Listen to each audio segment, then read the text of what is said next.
suis né à New York d'un père rescapé, un juif hongrois rescapé des camps de travail forcé en Europe de l'Est et d'une mère enseignante, progressiste. Je suis né dans un quartier noir à New York. On était une des seules familles de classe moyenne, de blanche, dans mon quartier, dans mon école. Donc j'ai très tôt, et de par mes parents et de par mon milieu, commencé à lutter pour la justice sociale. J'étais active dans le mouvement contre la guerre au Vietnam, pour les droits civiques. J'étais président du syndicat des étudiants. J'ai fait le parcours d'un militant. J'ai commencé mon travail en droits de l'homme en 84 au Nicaragua. J'avais une amie dont le frère était curé missionnaire au Nicaragua. Et nous sommes allés, on avait envie de voir ce que c'était la révolution sandiniste, comme les gens de mon époque. Et je suis allé au Nicaragua, dans des petits villages à la frontière avec le Honduras. Et en fait, ces villages étaient en proie des attaques des contre-révolutionnaires appuyés par le gouvernement des États-Unis. Et là, je me retrouvais face à face avec des victimes, des témoins des attaques, des contrats financés par les États-Unis contre les civils nicaraguayens, contre les écoles, contre les fermes coopératives, contre les postes de santé, etc.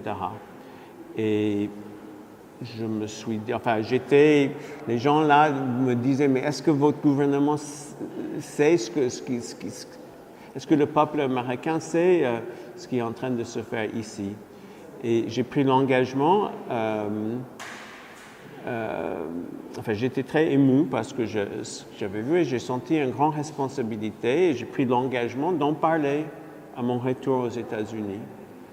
Et en fait, j'ai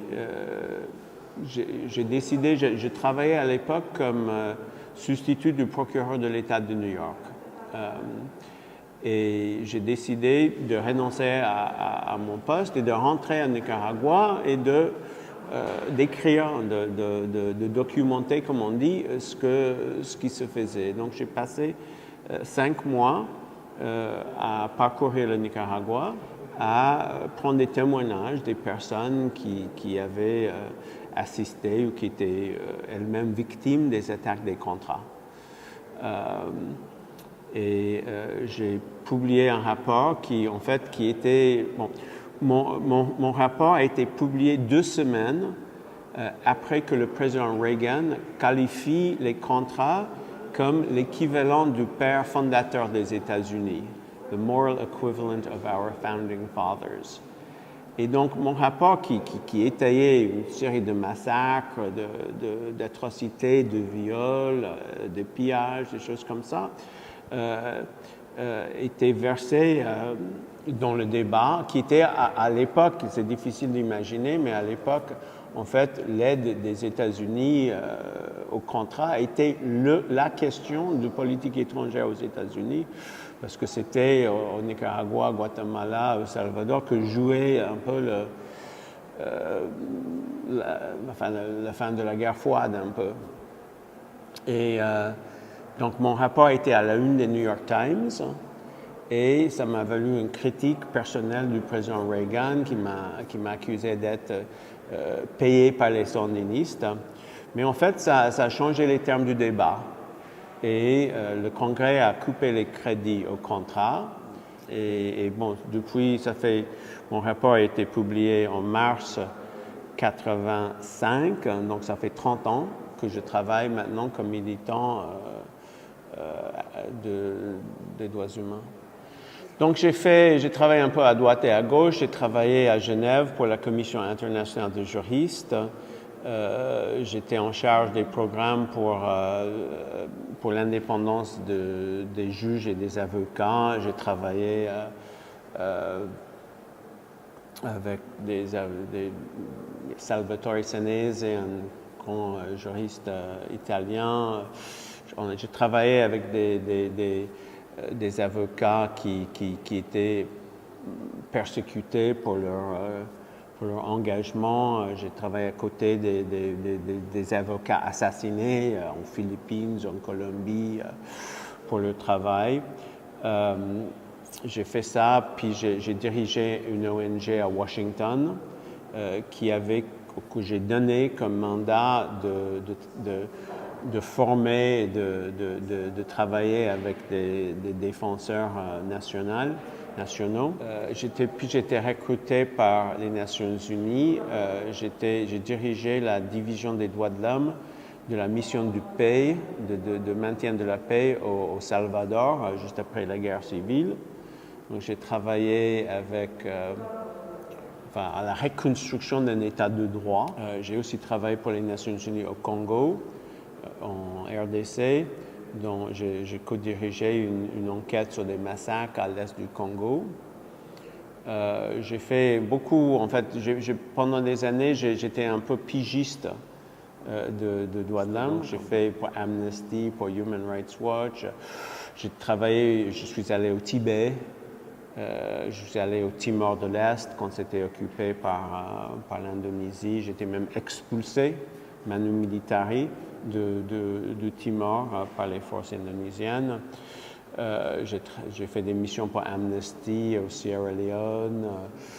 J'ai travaillé en Haïti pour le président Aristide quand il a été rétabli. Comme conseiller procureur, on essaie de poursuivre en justice ceux qui avaient commis des crimes pendant le gouvernement. Et c'est en 98 que je suis entré à Human Rights Watch. Et en fait, 98 était une année charnière justement pour la justice internationale, parce que c'était l'année de la création à Rome de la Cour pénale internationale et aussi de l'arrestation à Londres d'Augusto Pinochet. Et donc, ce sont les deux événements qui ont marqué pour moi les dernières maintenant 17 ans de mon travail. Je faisais partie de la délégation de Human Rights Watch à Rome qui a voté la création de la Cour pénale.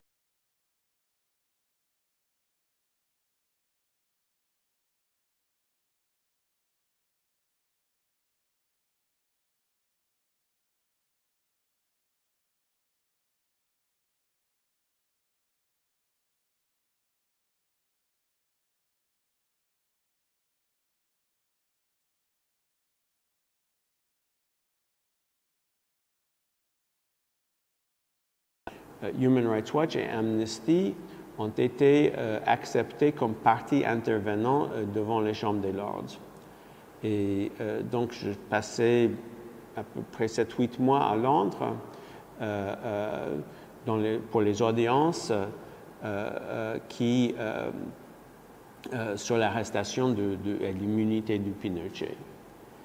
Et en fait, quand les chambres des Lords a statué contre l'immunité de Pinochet, quand la Chambre des Lords a dit que Pinochet pouvait être arrêté n'importe où dans le monde, malgré son statut d'ancien chef d'État, on s'était dit qu'on avait un instrument dans la justice internationale d'aider les victimes à traduire en justice même des personnes, des tyrans, des tortionnaires qui semblaient hors de l'atteinte de la justice. Et c'est à ce moment-là que j'ai été approché par des activistes tchadiens sur le cas Hissène Habré, qui m'ont demandé si on ne pouvait pas travailler avec les victimes tchadiennes pour faire ce que les Chiliens avaient fait pour obtenir l'arrestation de Pinochet. Pour nous, c'était clair que les dictateurs, ils ne se présentent pas comme ça au tribunal, donc il faut créer les conditions politiques. Et c'est assez difficile de le faire. Mais on a quand même, par exemple, comme Mugabe, comme Mengistu, donc de l'Éthiopie, qui vit maintenant au Zimbabwe sous la protection de Robert Mugabe. Quand il est allé en Afrique du Sud se faire soigner avec des ONG sud-africaines, on a déposé immédiatement plainte.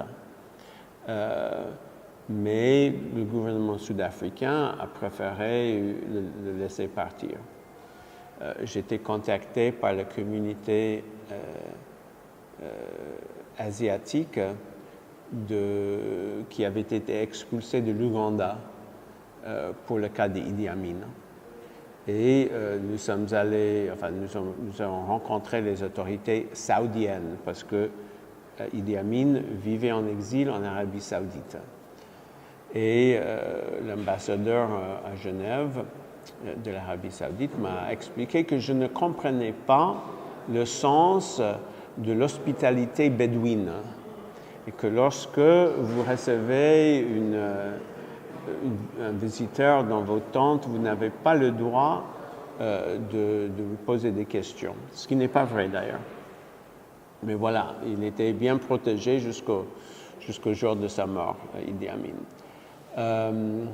Il y avait le bras droit de Saddam Hussein, Izzat Ibrahim al-Douri, qui vient seulement d'être tué il était combattant de Daesh.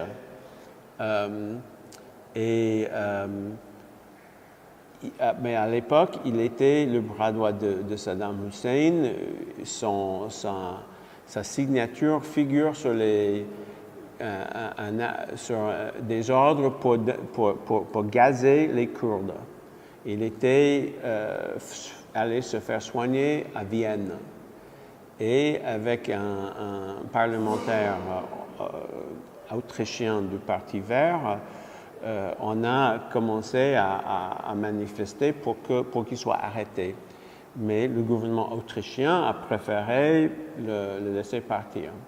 Et donc, on a très vite vu que c'était pas chose facile, qu'il fallait vraiment créer les conditions politiques, d'abord pour capturer la personne et ensuite pour le faire juger. Donc, en 1999, Delphine Jaïb, qui est une des avocates de la partie civile ici et qui était la présidente de l'Association tchadienne de promotion des droits de l'homme, est venue me voir pour me demander si Human Rights Watch ne pouvait pas se mettre au service des victimes tchadiennes qui voulaient traduire Hissène Habré en justice. Et ce qui nous intéressait beaucoup, c'était que Hissène Habré était au Sénégal. Et bon, il y avait des crimes présumés qui étaient bien graves. On parlait de 40 000 morts. Il y avait donc une demande d'une ONG nationale qui nous disait que pour eux, c'était une priorité. Et ce qui était aussi intéressant, c'était qu'il était au Sénégal. Et dans l'affaire Pinochet et dans d'autres affaires qui se profilaient, on disait que voilà, c'est toujours l'Occident qui juge des Latinos ou des Africains. Là, il y avait le Sénégal. Le Sénégal qui a ratifié toutes les conventions qui se veut à l'avant-garde de la justice et enfin de droit international. Donc on pensait que si le Sénégal pouvait juger Hissène Habré, ce serait vraiment une avancée et ça montrerait que cette justice internationale est vraiment universelle. Donc on a dit bon, on va voir. Et donc j'ai envoyé 2 stagiaires en fait, au Tchad pour prendre contact avec l'association des victimes. Et justement, il y avait une association dirigée par Suleiman Gengeng. Il y avait Zakaria Fadoul qui témoigne aujourd'hui. Ils avaient déjà fait un travail, il y avait déjà un travail de la commission d'enquête nationale, et en plus, il y avait une association des victimes qui avait préparé des dossiers sur presque 800 personnes. Et donc, avec cette documentation et avec... donc, on a créé une coalition de Tchadiens et de Sénégalais pour que les Tchadiens portent plainte ici à Dakar contre Hissène Habré. C'était janvier 2000. Et en février 2000, le doyen des juges d'instruction sénégalais a arrêté Hissène Habré. Et on pensait que les choses allaient être peut-être même faciles. On était vraiment étonnés de la rapidité et de l'accueil. Malheureusement, est intervenue l'élection de Abdoulaye Wade comme président. Et donc, on a passé 12 ans dans le désert.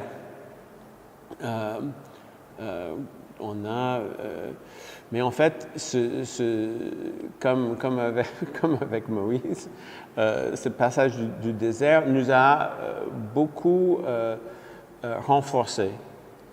Et en fait, finalement, on peut parler des étapes, mais je pense que le sens de ce jugement est beaucoup plus important qu'il ne l'aurait été il y a 15 ans. Et le fait que les survivants, les militants se sont organisés et se sont battus et ont franchi tous ces obstacles pour créer ces conditions pour qu'Hissène Habré soit traduit en justice. Et pour moi, ce qui est le plus important dans ce procès, c'est le protagonisme de ces victimes, de ces militants, qui peuvent se targuer d'avoir traduit en justice leur dictateur. Et dans cela, il est l'optique, la logique de ce cas est bien différente des cas qui sont pilotés par le Conseil de sécurité des Nations Unies ou par le procureur de la CPI. C'est vraiment Suleiman Gengeng qui, du fond de sa cellule, a juré que s'il sortait vivant, il travaillerait pour la justice, et qu'il l'a fait. Zakaria Fadoul, professeur qui n'a jamais accepté ce qu'on a fait à sa famille. Clément Abaïfouta, le fossoyeur, qui était obligé d'enterrer ses collègues détenus et qui est maintenant président de l'association. Et ça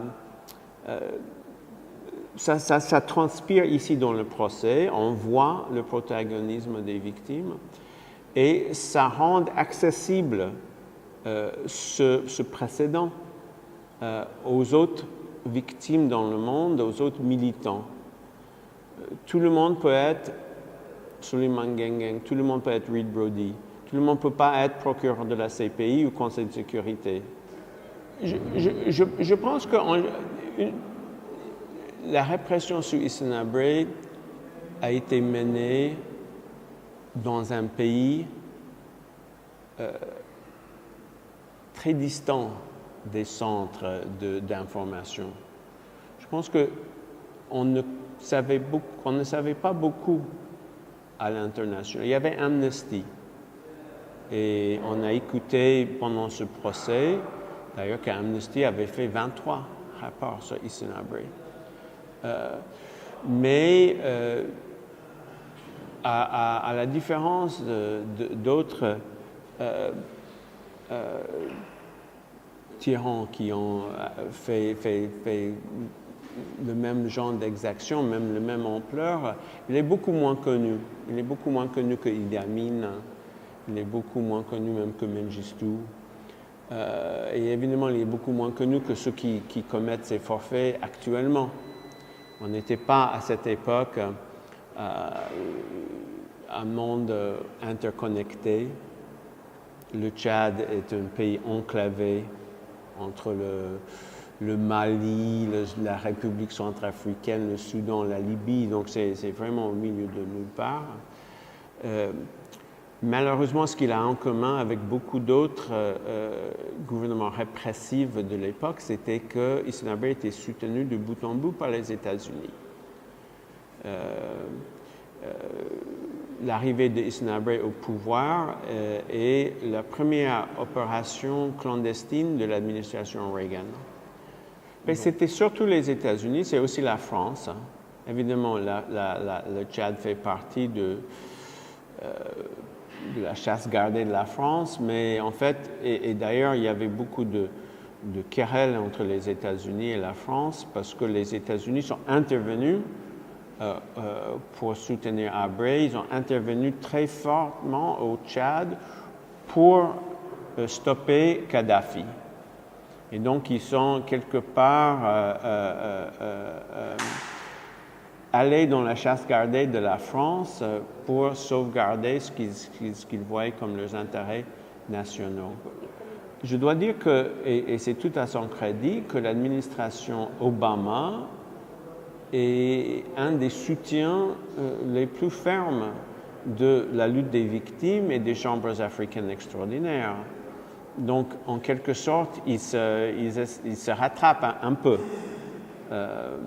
Il tourne la page. Tout cela n'exonère pas ce que les États-Unis ont fait par le passé et que les États-Unis n'ont jamais